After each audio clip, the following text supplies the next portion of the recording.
আসসালামু আলাইকুম। ইমাম বুখারী রহমতুল্লাহ আলাইহি। ইমাম বুখারী রহমতুল্লাহ আলাইহির নাম মুহাম্মদ, কুনিয়াত আবু আবদুল্লাহ, ইমামুল মুহাদ্দিসিন ও আমিরুল মুমিনিন ফিল হাদিস উপাধিতে তিনি প্রসিদ্ধি লাভ করেন। বংশ: মুহাম্মদ ইবনে ইসমাইল ইবনে ইব্রাহিম ইবনে মুগিরা ইবনে বারদিসবাহ ইবনে বাজ্জা। পিতা ও পিতামহের নাম দুটিতেই বোঝা যায় যে তারা মুসলমান ছিলেন। ইমাম বুখারী রহমতুল্লাহ আলাইহি ছিলেন আজমিয়ুন নসল, অর্থাৎ আজমি বংশোদ্ভূত। ইবনে হাজার আসকালানি লিখেছেন যে মুগিরা ইমাম বুখারী রহমতুল্লাহ আলাইহির প্রপিতামহ, যিনি বুখারার হাকিমের হাতে মুসলমান হন। মুগিরা বুখারার অধিবাসী হন। ওই সময় ইসলামের এই আইন ছিল যে যার নিকটে যে মুসলমান হতো সে তার বংশ হিসেবে পরিচিত হতো। এজন্যই ইমাম বুখারী রহমতুল্লাহ আলাইহির বংশ পরিচয় দিতে গিয়ে জোয়াফি বলা হয়।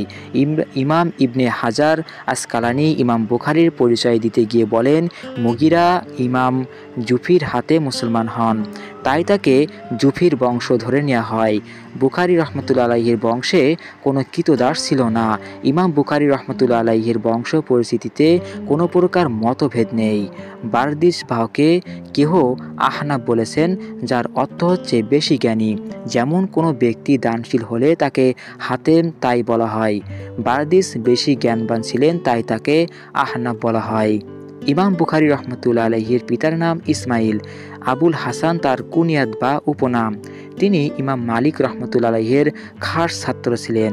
তার লিখিত কোনো কিতাবের উল্লেখ ইতিহাসে পাওয়া যায় না।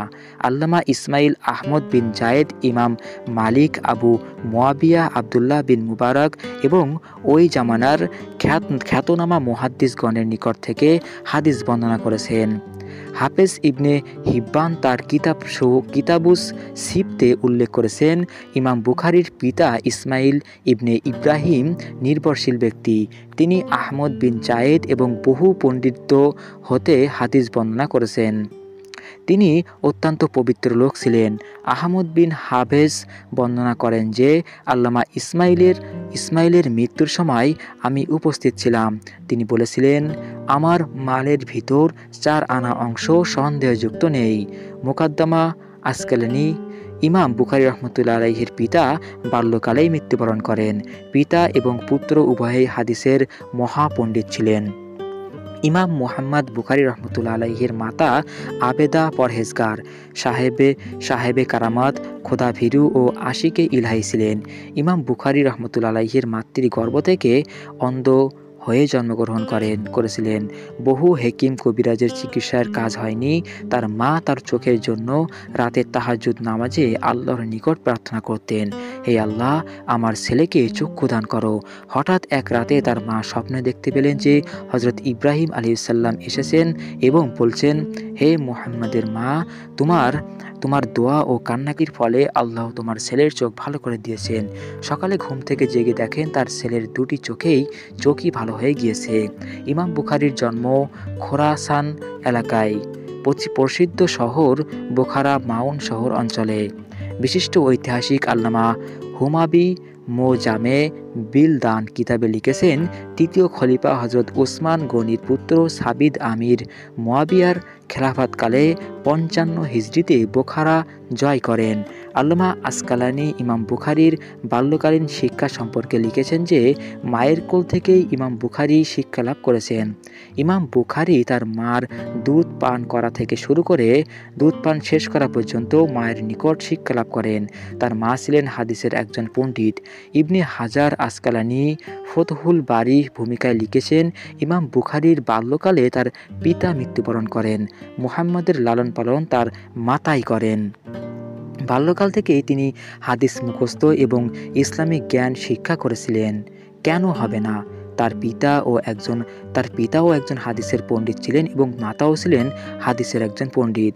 মুহাম্মদ বিন হাতেম ইরাক বলেন, আমি ইমাম বুখারীর নিকট শুনেছি, তিনি বলেছেন, আমি বাড়িতে পড়াকালীন হাদিস হেফজ করার ইচ্ছা করি।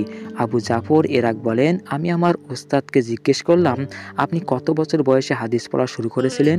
তিনি বলেন, আমার বয়স যখন 10 বছর, তার আগে থেকেই হাদিস পড়া আরম্ভ করেছিলাম। ইবনে হাজার আসকালানি ফতহুল বারীর ভূমিকায় লিখেছেন, ওই এলাকার প্রসিদ্ধ শিক্ষক আল্লামা দাখিলীর নিকট থেকে তিনি শিক্ষা লাভ করেন। ইমাম বুখারী রহমতুল্লাহ আলাইহির উপস্থিতিতে তিনি তার ছাত্রগণকে একটি হাদিসের সনদ নিম্নরূপে লেখাইতেছিলেন। সুফিয়ান আন আবি হুজাইয়ের আন ইব্রাহিম। ইমাম বুখারী রহমতুল্লাহ আলাইহি বলেন, হুজুর, আবু জুবাইরের সাথে ইব্রাহিমের সাক্ষাৎ হয়নি, এই সনদ ভুল হয়ে গেল। আল্লামা দাখিলী ছেলেকে ধমক দিয়ে বললেন যে, তুমি কি বলছো? বুখারী রহমতুল্লাহ আলাইহি বিনয়ের সঙ্গে বললেন, হুজুর, সনদ ভুল হয়েছে, আবার হাদিসের দিকে ভালোভাবে দেখুন। আল্লামা দাখিলী আবার সেই কিতাবটা দেখে নিজের ভুল বুঝতে পারলেন এবং মনে মনে খুশি হয়ে সনদ সম্পর্কে ইমাম বুখারীকে পরীক্ষা স্বরূপ বললেন, কাইফা হুয়া গুলামু, অত ওহে ছেলে, সহি সনদটা তাহলে কি হবে বলতো দেখি। ইমাম বুখারী বললেন, আন জুবাইরিন আহু আদি আন ইব্রাহিম, অর্থ জুবাইর হলেন আদির পুত্র, তিনি বর্ণনা করেন ইব্রাহিম থেকে। প্রথম বাক্যের অর্থ ছিল জুবাইরের বাপ ইব্রাহিম হতে বর্ণনা করেছেন, কিন্তু জুবাইরের পিতার সঙ্গে ইব্রাহিমের সাক্ষাৎ হয়নি। আল্লামা দাখিলী বলেন, ও ছেলে, তোমারটাই সহি, আমি ভুল করেছিলাম। ইমাম বুখারীকে জিজ্ঞেস করা হলো, এই ঘটনা যখন ঘটেছিল তখন আপনার বয়স কত ছিল? ইমাম বুখারী উত্তরে বললেন, সে সময় আমার বয়স ছিল 11 বছর। ইমাম বুখারী যখন 10 বছরের, তখন থেকেই কোনো হাদিস সহি, কোন হাদিস জয়ীব, কোন হাদিস মওজু ইত্যাদি পার্থক্য করার ক্ষমতা মহান রাব্বুল আলামিন তাকে দিয়েছিলেন। বুখারীর প্রসিদ্ধ মুহাদ্দিসগণের নিকট তিনি প্রথম শিক্ষা লাভ করেছিলেন, যেমন মোহাম্মদ বিন বাইকান্দি, মোহাম্মদ বিন ইউসুফ বাইকান্দি, আবদুল্লাহ বিন মোহাম্মদ মুসনাদি, ইব্রাহিম বিন সস ইত্যাদি। এই সকল প্রসিদ্ধ মুহাদ্দিসগণের নিকট বিদ্যা অর্জন করার তৌফিক আল্লাহ রাব্বুল আলামিন তাকে দান করেছিলেন। আবদুল্লাহ বিন মোহাম্মদ মুসনাদি এই জন্যই বলা হয় কারণ তার প্রত্যেকটি হাদিস সহি সনদসহ নবী সাল্লাল্লাহু আলাইহি সাল্লাম পর্যন্ত পৌঁছাতো। ইবনে ওয়ানা কুজাইল বিন ইয়াস মুহতাবমার ইবনে সুলাইমানের ছাত্র ছিলেন। তার জন্ম 112 হিজরি ও মৃত্যু 229 হিজরি। ইব্রাহিম বিন আস ফজল বিন ইয়াস ইবনে আইনার ছাত্র। তিনি ইবনে হুমায়দের ছাত্র, যিনি মোহাম্মদ হুমায়দ হিসেবে প্রসিদ্ধ ছিলেন। 16 বছর বয়স পর্যন্ত বোখারা, ইরাকের ভিতরে এলেম হাসিল করেন। প্রত্যেকটি শিক্ষকই তার চোখে দেখতেন এবং স্নেহের চোখে দেখতেন এবং দোয়া করতেন।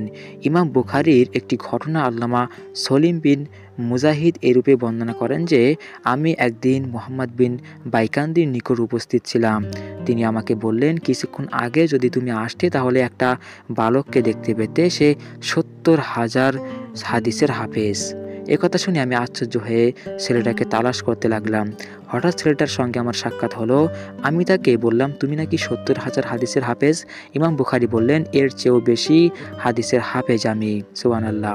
তিনি আরও বললেন, শুধু তাই নয়, কোন হাদিস মাওকুফ, কোন হাদিস মারজু, কোনটা মুত্তাসিল ও কোনটা মারাসিল তাও আমার জানা আছে।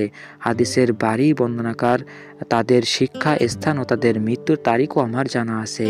মুকদ্দমায়ে আসকালানিতে লেখা রয়েছে, আল্লামা মুহাম্মদ বিন সালাম বাইকান্দি ইমাম বুখারীর সফরের পূর্বে বলেছিলেন, ও ছেলে, তুমি আমার লিখিত কিতাবগুলো দেখো, যেখানে ভুল পাবে সেখানে শুদ্ধ করে দিও।